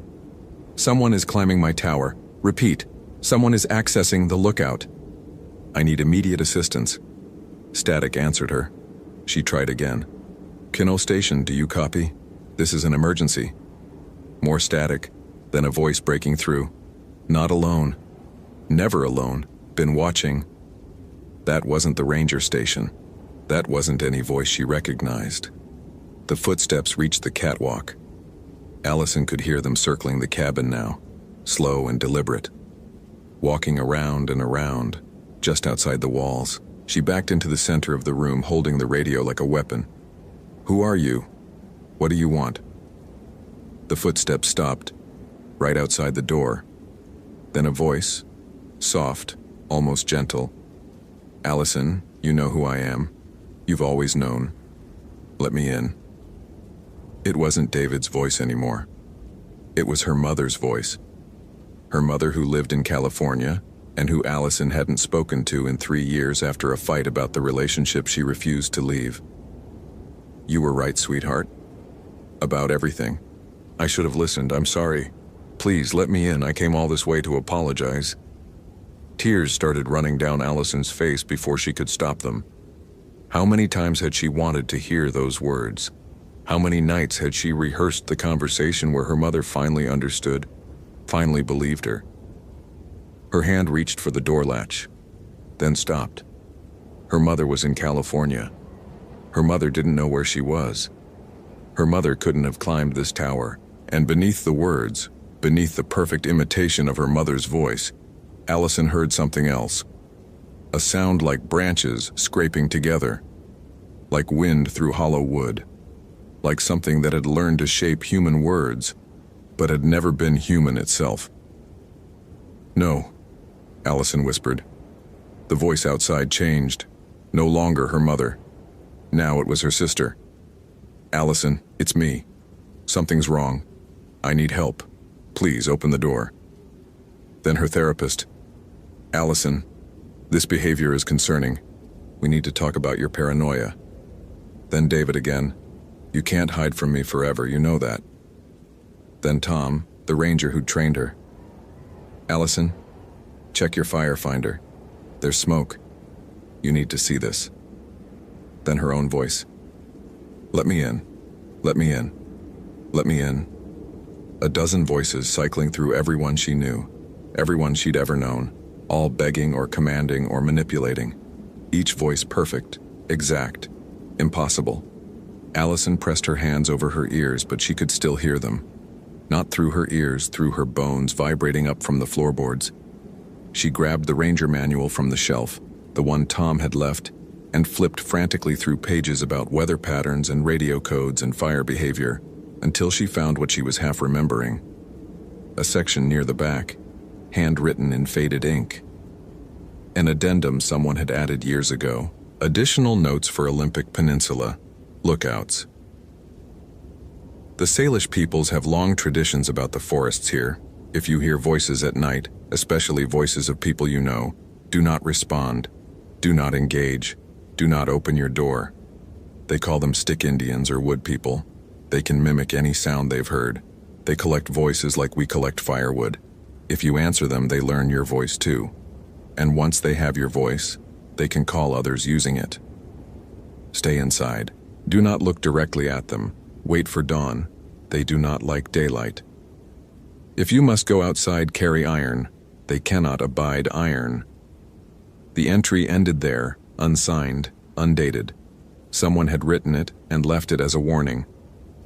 Allison looked at her supplies. No iron, aluminum cookware, steel ladder, but she had no idea if steel would work. Iron, the note said. Specific. The voices outside had merged into a cacophony now. A chorus of everyone she'd ever known, all speaking at once, all demanding she open the door. And underneath it, that sound. Branches breaking, wood creaking, wind through hollow spaces where a throat should be. I know what you are, Allison said, her voice shaking but clear. You're not real. None of you are real. And I'm not opening this door. The voices stopped. Absolute silence, more complete than any silence should be in the forest at night. Then a single voice, low and old, and speaking in a language Allison didn't understand. Words that sounded like trees rubbing together in wind, like the forest itself learning to speak. Something scraped against the windows, not hands but branches. Long, thin, wrong. Tapping out a rhythm, testing the glass. Allison stood in the center of the room, holding the lantern, and waited for dawn. The voices came every night after that. Always at twilight when the light was failing. Always starting with familiar voices. Her mother, her sister, David, friends she hadn't spoken to in years. Cycling through everyone she'd ever cared about, looking for the combination that would make her open the door. During the day, the forest was normal. Allison did her scans, reported clear skies, maintained her routine. She found she could function on 3 hours of sleep, 4 if she was lucky. She stopped closing her eyes during the day, afraid of what she might hear when she wasn't watching. The radio became unreliable. Sometimes it worked fine, and the ranger station answered her check-ins normally. Sometimes it dissolved into static and voices that weren't quite human, speaking in frequencies that made her teeth ache. She learned to tell the difference. Real radio transmissions had a specific click when the transmission ended. The other voices had no click, just a sense of something listening on the other end, waiting for her to say the wrong thing. She found the iron by accident during the 4th week, cleaning supplies under the sink, and there, behind the bottles of bleach and dish soap, an old railroad spike. Rusty, heavy, cold to the touch. She had no idea what it was doing in a fire lookout tower, but she carried it with her constantly after that, slept with it under her pillow. The next time the voices came, she held the spike and said nothing. The tapping on the windows continued for hours but never broke through. The thing outside seemed frustrated, angry. The voices grew harsher, more desperate, but it did not come inside. Dawn always brought relief. The voices would fade with the darkness, and Allison would open the shutters to find the forest peaceful again. Birds singing, normal sounds. She'd make her coffee and do her morning scan and pretend everything was fine. But she was losing weight. She could feel her ribs now when she touched her side. Food tasted like ash. Sleep came in stolen minutes, never deep enough to dream. Her hands shook constantly. During the evening check-in on day 34, the ranger asked again, "Allison, you doing okay? You sound rough." "I'm fine, just tired." "When was the last time you got a full night's sleep?" "I sleep fine." "We can rotate you out early if you need. No shame in it. This job isn't for everyone." And go where? Back to Seattle? Back to a world where she had to watch her back, where every notification on her phone might be David finding her again? "I'm fine," she repeated. 2 more weeks. I can make 2 more weeks." "Your call. But if you need extraction, just say the word." "Copy that." That night, the thing outside changed tactics. Instead of voices calling from beyond the door, it started speaking from inside the lookout. Allison was sitting at the desk eating cold beans from a can when she heard her own voice behind her. "You're not going to make it." She spun around. The cabin was empty. Just her cot, her supplies, her pack. Nothing else. 2 more weeks, her voice said, but she wasn't speaking. You can't last 2 more weeks. Shut up, Allison whispered. You're losing your mind. You know that, right? This is what crazy feels like. David was right about you. You're unstable, paranoid, making up threats that don't exist. You're not real. Then why are you answering? Her voice laughed. Allison's laugh, but wrong, too sharp. Why are you talking to yourself, Allison? That's not healthy. She grabbed the railroad spike and held it up. Iron. You can't touch iron. I'm not touching anything. I'm inside your head now. You let me in when you listened. Every time you answered, every time you acknowledged the voices, you opened a door. Not that door. Allison's voice laughed again. A different door, the one inside you. This isn't real. Then prove it. Open the door. Go outside. If I'm not real, there's nothing to be afraid of. Allison's hand moved toward the latch. She watched it move, watched her fingers reach for the metal and couldn't stop them. Some part of her brain had disconnected from her motor control. She was a passenger in her own body. That's it. Just open it. Let's settle this once and for all. Her fingers touched the latch. The radio crackled to life. Sunrise Ridge. This is Kino Station. Emergency transmission. We have reports of a lightning strike in your sector. Do you copy? Real radio. Real voice. The click at the end of the transmission. Allison yanked her hand back from the door and grabbed the radio. Kino, I copy. Where's the strike? Approximately 2 miles northeast of your position. Are you seeing smoke? She grabbed the binoculars and did a scan of the northeast sector. There, a thin column of gray rising above the tree line. An actual fire, an actual emergency.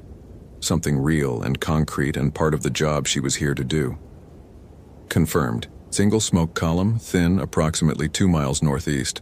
Appears to be early stage. Copy that. Fire crew is mobilizing.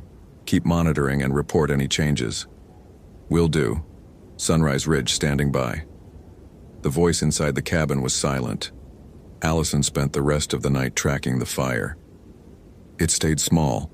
The lightning strike had hit a snag, a standing dead tree, which burned bright and hot but didn't spread to the surrounding forest. By morning, the fire crew had reached it and called in containment. But it had given Allison something. Focus. Purpose. A reminder that she was here to do a job, and she was good at her job. The voices, whatever they were, hallucination or something worse, couldn't change that. She'd survived David's mind games for 2 years. She'd survived by learning to trust herself, by learning to distinguish real threats from manufactured ones, by learning that sometimes the voice telling you you're crazy is the one you should ignore most of all. The thing in the forest was doing the same thing David had done, trying to make her doubt herself, trying to make her believe she was the problem, trying to isolate her from reality until she had no choice but to rely on it for truth. But Allison had learned that game, and she'd learned how to win. The last 2 weeks were the hardest. The thing stopped pretending, stopped using familiar voices, started using sounds it had collected from the forest. A child crying, an injured animal screaming, a woman calling for help. The sounds animals and people make when they're dying. Allison stopped responding, stopped acknowledging. She did her job, tracked weather patterns, reported clear skies, and when night fell, she sat in the center of the room with the railroad spike and waited for dawn. The thing grew frustrated. The sounds outside became less controlled, more raw. Branches breaking, something large moving around the tower, the whole structure shaking as it climbed and descended, testing the walls. But it never came inside. On day 42, the helicopter arrived. Allison saw it coming from miles away, heard the thump of rotors echoing across the valleys. She gathered her pack, cleaned the lookout, left everything exactly as she'd found it. The Ranger manual with its handwritten warning went back on the shelf for the next person. When the helicopter touched down on the small landing pad beside the tower, Tom was piloting. He waved at her, shouting something she couldn't hear over the engine noise. Allison climbed in, strapped herself into the seat, and didn't look back as they lifted off. Below, the forest spread out in endless green, beautiful, vast, ancient, and somewhere down there, something watched her go. Tom handed her a headset. His voice crackled through. "You did good up there. 42 days, that's a full rotation." "Yeah. You look rough, though. You okay?" Allison looked out at the forest sliding past below. "I heard things at night. Most people do. Isolation plays tricks. These weren't tricks." Tom was quiet for a moment then. "My grandfather was Salish. He told me stories about the Olympics, about things that live in the deep forest away from the trails, things that learned to speak by listening. He said they're always there, always watching, but they only speak to people who are alone. What do they want? Company, maybe. Or maybe they're just curious. Or maybe they're testing us, seeing what we're made of." He glanced at her. "The fact that you're sitting here means you passed." "I didn't feel like I passed, I felt like I was going crazy. The line between those two things gets real thin sometimes, but you didn't open the door. That's what matters." The helicopter flew on, carrying her away from Sunrise Ridge, back toward civilization, back toward a world with other people and noise and light. Allison closed her eyes, listening to the engine, letting the vibration travel through her bones. She thought about the railroad spike in her pack. She'd kept it. A reminder, maybe. Or a tool. Just in case. Because the thing she'd learned, up in that tower, wasn't just about surviving isolation. It was about learning to trust her own mind again. Learning that sometimes the scary voice telling you you're broken is the real threat. And the voice telling you to hold on, to wait for dawn, to trust yourself, is the one worth listening to. Allison returned to Seattle 3 days later. She moved into a new apartment, 3rd floor, door painted blue, a broom hanging by the entrance. Superstition, maybe, but she'd learned that some traditions exist for good reasons. David tried to contact her twice. She blocked him both times without reading the messages. Whatever power his voice had once held was gone. She'd heard worse. She'd survived worse. The nightmares came for a while. Dreams of being back in the tower, hearing the voices, reaching for the door latch. But they faded. Slowly, but they faded. 6 months later, she got an email from the Forest Service. They were looking for experienced lookouts for the next summer season. Sunrise Ridge was available. Would she be interested in another rotation? Allison stared at the email for a long time. Her therapist would probably say it was a bad idea, that she needed more recovery time, that going back to the place where she'd nearly broken wasn't healthy. But Allison remembered something else. She hadn't broken. She'd bent. She'd barely held on. But she hadn't broken. And there was something powerful in that. Something she didn't want to lose. She typed her response. "Yes, I'm interested." Because here's what Allison had learned, both from David and from the thing in the forest. The voices that try to control you only have the power you give them. They can't make you open the door. They can't make you doubt yourself unless you let them. And she was done letting them. The Yonalt Ranger Station keeps a file on Sunrise Ridge Lookout. It's thicker than the files for other lookouts, full of incident reports that never quite explain what happened. 1994. Lookout reported voices in the trees and requested early extraction after 3 weeks. 2001. Lookout abandoned post without notice. Found walking on a forest road 12 miles away, claiming they wouldn't stop calling. 2008. Lookout completed full rotation, but filed a report about non-standard auditory phenomena that was archived without follow-up. 2015. Lookout hospitalized for exhaustion and dehydration. Claimed she stopped sleeping because of the visitors. 2019. Allison Chen completed a full 42-day rotation, filed no incident reports, requested return assignment for the following season. The ranger who manages the file sometimes looks at that 2019 entry and wonders what the difference was. What made Allison survive when others broke? The answer isn't in the file. The answer is in the things Allison learned in that tower during 42 nights of voices calling her name.